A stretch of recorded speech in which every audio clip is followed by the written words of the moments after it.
Here is Elizabeth Warren approximately 24 years ago, before she became one of the most recognizable and admired figures in American liberalism and the Democratic Party, before she was famous for anything.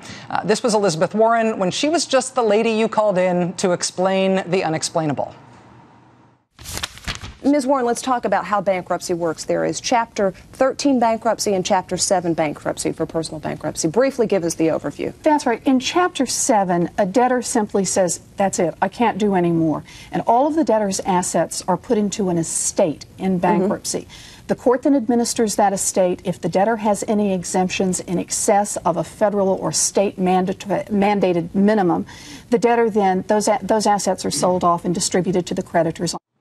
That was Elizabeth Warren on the Today Show 24 years ago, almost exactly. She's being very accurate and to the point, but also speaking very technically. Over time, she got really, really good at talking to bigger and bigger groups of people. Eventually, she would become better than anyone else in the country at expressing the idea that our American economy was tilting off its axis in a whole new way. That an increasingly predatory financial sector was now hunting for American customers, basically to lure them into its web and then crush them with debt. College for many, the first taste of freedom and of responsibility. And for some, easy money and big debts. Free gift by the Citibank card? Lured by cheap giveaways, pens, CD holders, college kids can get credit cards easily. The average freshman is inundated with more than 50 solicitations in the first few months away from home. We're talking about young people who are beginning their lives, their professional careers, and starting families by declaring themselves financial failure because of the debt they've run up while they're in college.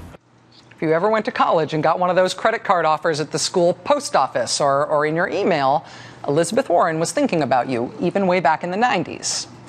In the run-up to the 2004 Bush v. Kerry presidential campaign, Democrats knew that they desperately needed a message about economic opportunity, about the haves and the have-nots. And Democrats in Washington came upon this well-written, very accessible new book by a Harvard professor. The central argument of the two-income trap is that American families were maxing out economically, not by trying to do anything extraordinary, but just by trying to stay in the middle class. And by that time, by 2004, Elizabeth Warren really was an expert at extrapolating from the nitty-gritty lived details of our lives to explain these broader things about how stuff was stacked against us, how stuff was stacked against average American families just trying to get by. What's happened in the United States is that families with children believe that the number of places that they can buy homes and still send their children to public schools is shrinking. And so families are bidding up prices in places with decent school districts. And the consequence is their mortgage as a proportion of their total income is reaching way out of proportion. At a time when the average male's wages have not increased by a full 1%, the amount that the family is spending on mortgages has gone up 69%. That was Elizabeth Warren 10 years ago this month. And she was right. She was right that Americans were being priced out of our own lives. She was right that wages had gone flat. And she ended up being right that the banking industry was doing something unsustainable and unsupportable by the facts, and that it would collapse when this housing bubble thing finally blew up. Elizabeth Warren was right about that. And she was right way back then about your student loan and mine. When she said this next generation is starting their economic race 50 yards behind the starting line. They've got to pay off the equivalent of one full mortgage before they make it to flat broke in order to pay for their education. They can never get ahead of the game because they're constantly trying to play catch up. She said it's just staggering to me that this is not part of our national debate right now. Elizabeth Warren was talking about that in 2004.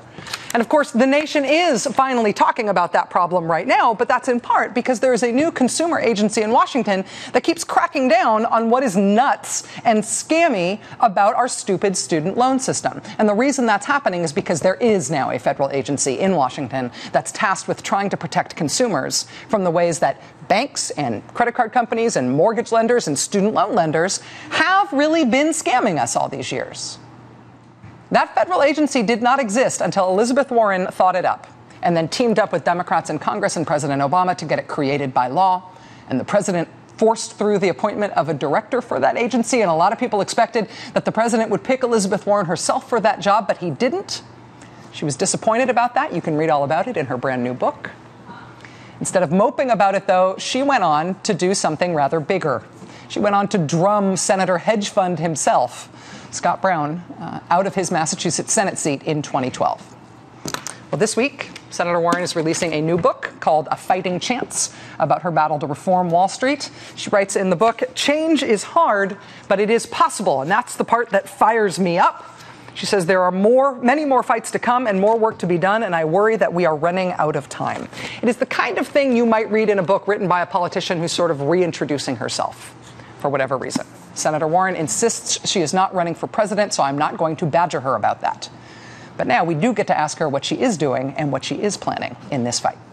Joining us now for the interview is Elizabeth Warren, Democratic Senator from Massachusetts. Senator Warren, I was trying to embarrass you. You did. Oh, good.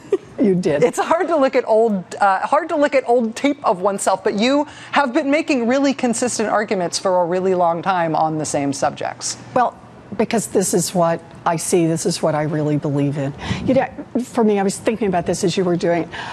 I grew up in a family that was really kind of out there on the ragged edges of the middle class. My dad ended up as a maintenance man. My mom worked minimum wage job at Sears. And I ended up in the United States Senate. How does something like that happen? Well, partly it happens because I went to public school, public university, a commuter college that costs $50 a semester. I grew up in an America that was investing in its kids, an America that said, you know, if you work hard, if you get out there, you play by the rules, we're going to make a public school alternative that is affordable and that'll give you a great education. And that opened a million doors for me. And what the reason I keep fighting now is we used those opportunities back then to build a strong and robust middle class, really basically from the Great Depression until about the 1980s. We built that middle class. We built our hopes and our dreams in it. And then you hit the 1980s, and instead it starts to shift. The Republicans say, you know, what we really have to do is we've got to open up a bunch of tax loopholes, and the way we're going to pay for that is we're going to cut back on what we spend on educating our kids. We're going to cut back on the basic infrastructure, those roads and bridges and power grids that let businesses get started and move forward. We're going to cut back on funding basic research in this country, that great pipeline of ideas that had built so much innovation and creation. And so we end up in an America today where most kids can't pay for college. Mom and dad cannot afford to write a check that's going to get them through college. So what happens? The American government says, we're going to lend you the money to go to college, but they don't actually spell out what's going to happen next. You're going to pay back the cost of the funds. You're going to pay back the bad debts, covering that, the administrative costs. And then if you're an undergrad, we're going to charge you nearly double the amount you would have to do to cover all those costs, so that the United States government can make tens of billions of dollars in profits off the backs of our kids. That is obscene. And what it does is it further makes it tough for any kid to get a fighting chance. So that's the heart of what this book is about for me. It's the work I've been doing all along, and it's the work I'm going to keep on. The first piece of legislation that you filed when you got to Washington was on that student loan issue. And I have to take a quick break, but when we come back, I want to talk to you about whether or not the time that you have spent in Washington makes you realize what you'll have to do to win on that fight that you did not win when you first brought it up. Can you hold on? Yep. Okay, we'll be right back with Senator Elizabeth Warren.